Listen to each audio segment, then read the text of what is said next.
Ladies and gentlemen, here we are with Microsoft's Copilot. This is obviously Microsoft's answer to all the AI that's been going on for the last year plus, and it's looking pretty good so far. So remember to like and subscribe because we're about to get deep into it. It has a ton of features that I can't wait to show you guys. First and foremost, it opens up apps for you, which I think is really cool. So for example, one of the first prompts that it actually gave me was to change my background, right? So let's just type that in. It actually was a prompt by default at first. I told it to change my background, and look, it brought me right to the settings where I can change my background. I thought that was really cool. So now I could just click on this. Oh, whoops, I could just click on this, and now the background is changed. You see that? You could click on anything else, the background is changed. So it works, it's like normal, but the fact that it brought us here is what's really exciting. You could do the same thing with other apps such as Spotify or Notepad. As you can see, if I type it to open Notepad, it will do that. It just takes a little bit of time. Now, again, I'm just showing you guys all the features first. We are definitely going to go through some of the problems. But yeah, it's just asking me, do I want to open Notepad? You have to click yes. Otherwise, you can't just type yes. So then, yeah, you open Notepad. Do the same thing for Spotify. Open Spotify. And it will open Spotify as well. You just have to click yes. Boom, and then you have Spotify open, which I thought was really cool. Another great feature of Copilot is that it will search the web as it is today. If you guys have been watching my other videos, you know how anal I am about this, and it will do that. So let's do that really quickly. When is the next NFL game? Again, if you use ChatGPT, if you use the free version, you cannot do that. And if you use the paid GPT-4 version, you would have to install some plugins that aren't always super reliable. So when it comes to up-to-date information, ChatGPT doesn't always do what it needs to do. So I love to test if it gives me up-to-date information. And right here, we have the next NFL game is on Sunday, October 1st, 2023. It even lists out the games, which means that it is giving me up-to-date information. What I also thought was really cool is that you can shop doing this as well. Shop for a JBL speaker from Target for me. So you can already start seeing the potential in this because I don't even have a browser open. I mean, obviously Microsoft Edge is open, but if I X this out or if I X out my Google Chrome, this is still going to work, which I thought was really exciting. That means you don't have to open a browser. You can just come right to your desktop and start co-piloting instead of Google searching. I don't know what the verb would be, but yeah, and they give you the links for everything that they note down. You see, they put like little 1s and 2s next to the link that they want you to see. You see 1, 2. So this one it shows right here. It is currently on sale for $140, originally $180 at Target. So it actually found me better prices across the board. So look at this. We can go to number 2, which is food and wine. So it did in fact take me to food and wine, which the food and wine website does not actually sell JBL speakers, but they did link to one, which is where obviously it got the link from, which, it's again, quirky. Like I said, this is quirky. That's the #1 word for this software. We will get into it towards the end, but it's a little quirky. And then, you have some of the other links as well, popsugar.com, but obviously they have Target itself where you'll be able to buy JBL speakers, and it even shows it right here on your desktop. You don't have to open a browser. I think that is absolutely amazing. But it doesn't just stop there. Show me pictures of Kelly Rowland. It will in fact bring me pictures of Kelly Rowland, which I think is banger. Also, Kelly Rowland is such a cutie to me. That's just me. You guys can let me know down in the comments below. Definitely would like to see you guys' opinion, or actually maybe not, because Jody is valid to me. But look, as you can see, it's bringing this up. Now, we're almost done with all the really great features. We're going to get into some of the bad features, but there is one thing that's going to stop us from really going into a deep dive review, and it's some of you guys' inability to like and subscribe. We're going to need you guys' help to be able to complete the rest of this video. It does mean a lot, and it takes this channel to a whole nother level. And boom, here we are yet again with pictures of Kelly the Rowland. You see, it brings it up. Look, it's so cute. Look at the little smile. Look at it right here. Boom, pictures, just bringing it up. And it shows you the websites that it's getting it from. So this is all pretty exciting stuff. Now let's move on to another feature, which is voice software, which I thought was really cool. So if you speak into Copilot, it will speak back. It actually only speaks back when you speak into it for some reason. So here we go. Write me a song about Shrek and Fiona. All right, let's see what it does. Let's see what it does. You guys are about to hear its voice. I hope you're ready. I hope you're ready. Sure, I can write you a song about Shrek and Fiona. They are the main characters of the Shrek movie franchise, which is a series of animated comedy films that parody fairy tales and fantasy genres. Here's the song that I wrote for you. It is based on the tune of Can't Help Falling in Love by Elvis Presley. I hope you like it. Chorus. Like a river flows surely to the sea. Darling, so it goes. Some things are meant to be. Take my hand, take my whole life too. For I can't help falling in love with you. And scene. There you have it, right? It just spoke to me. It did all that. So for people who may not be able to fully access, a keyboard, a mouse, or all these different things, there is a microphone option and it will speak back to you. So it's kind of like a conversation. That's not bad at all. So again, just feature after feature after feature. Here's one last feature. It will analyze images. So, okay, so here we have a couple of memes I'm going to show to you guys. This is a very, very high level, high tier meme. If you guys understand this meme, pause the video and comment right down below, analyze it. Let me know if you're able to get it. But this is a very high level, high tier meme. And I do want to see if it'll be able to pick something like this up. We're going to test it now.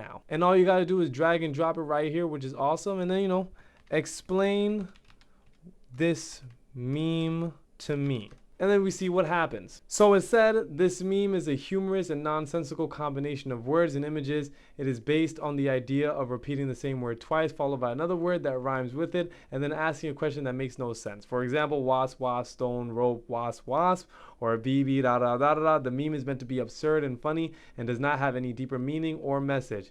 So wrong. They really tried, and they got some of their information from Google, where I guess there are B memes. You could see it right here.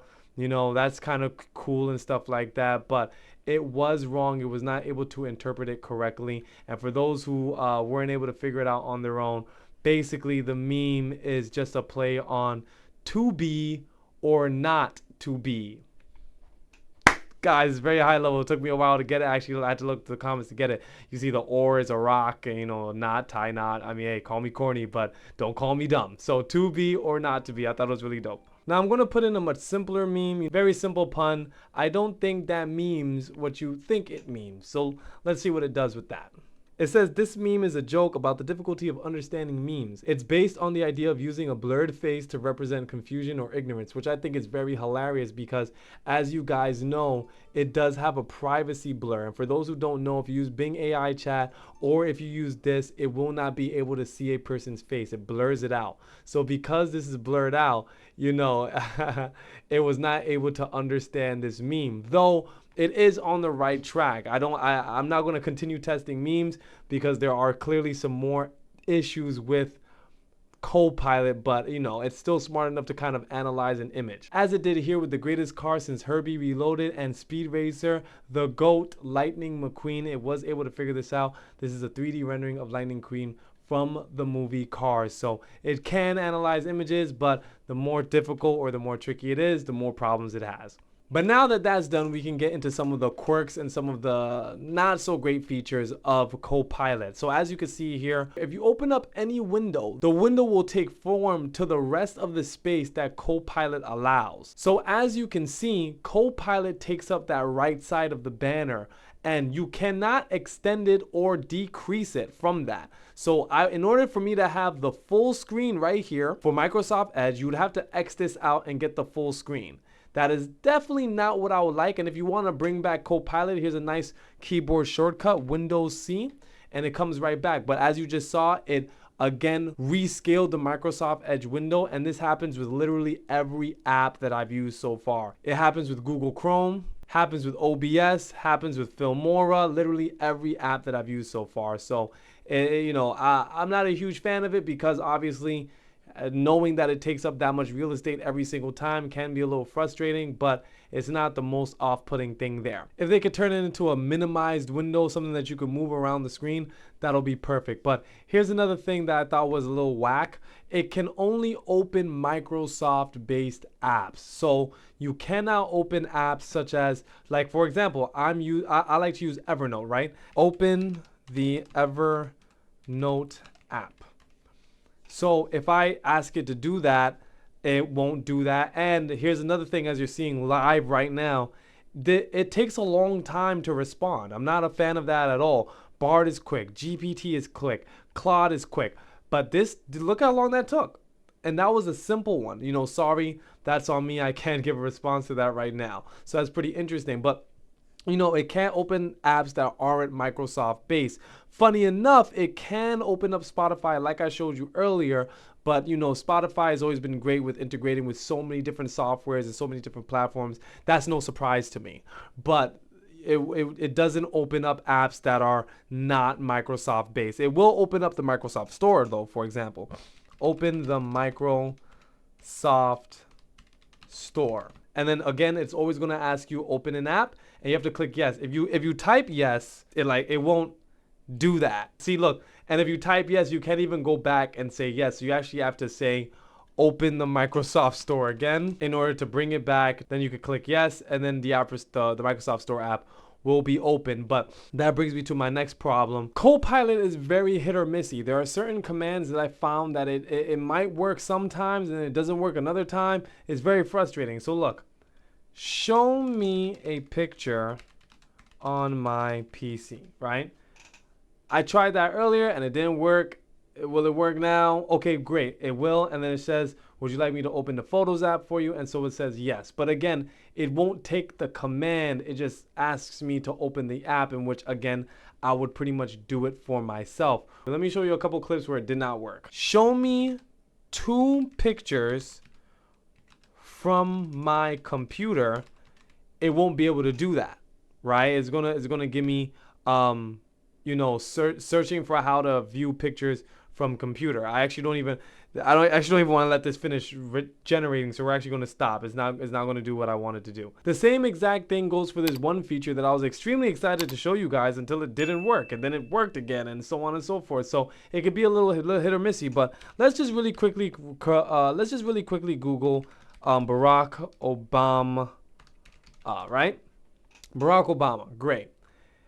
This feature is really awesome. If it'll work right now, it's really awesome. Tell me about what is on the Microsoft Edge page I'm on right now. Nice. Okay, so it's working this time. Searching your active Microsoft Edge tab. I think this is huge because now you can actually get a bit of a skim of what's going on. Now, this was a Microsoft Bing search. I don't think it worked as well if I used Google and a more lesser known item or topic. So we're definitely going to go into this once this is done generating. I also think this is pretty interesting because it told me a lot about what is not actually on this page. I mean, it gave me a great summary of Obama, which is awesome, but it didn't actually show me what's on this page. So it didn't really give me the news of what's going on here, which is not optimal. But like I said, we're going to see this right now. So here we are on Foot Locker. Let's see what it does here. Tell me about my current active tab on Microsoft Edge. So as you can see, this wasn't as great as I would have liked because there, it just glazes over so much of this, right? So it does tell me what's being sold here, but it doesn't tell me much. I mean, look at this. It shows the product image. I mean, I could have told you that, right? But I mean, listen, this is just the first step in a lot of steps to having probably the closest thing to, let's say, a Jarvis right now with AI. Another really annoying problem is that while you can always scroll up in your chat to see what you guys have been talking about, once you decide to start a new chat, there will be no history of anything that you guys discussed. I'm saying you guys like it's a person, but Copilot, there'll be no history of anything that you and Copilot discussed, which is obviously not optimal for anyone who wants to do deep research or diving using Copilot. But again, it's in its beta version, so I'm sure they'll fix that in the long run, but that is definitely not something that I enjoyed. Now, the most important question that I didn't answer throughout the entirety of this video is, how do you even get Copilot? Well, first and foremost, you're going to need Windows 11. If you don't have Windows 11, you gotta go get Windows 11. Then once you get Windows 11, you're going to have to update this bad boy. So you're gonna go to updates and you'll see the latest update, and you're gonna update your computer, it'll restart. Now, I did have a couple problems with this. I actually wasn't able to get it going until I turned this on, get the latest updates as soon as possible. So once I turned that on, I was able to actually get the update that was needed in order to get Copilot. So that's a little bit of a tip in case some of you guys are having troubles getting Copilot. But other than that, thank you for watching. Remember to like and subscribe. Have a great day. Peace.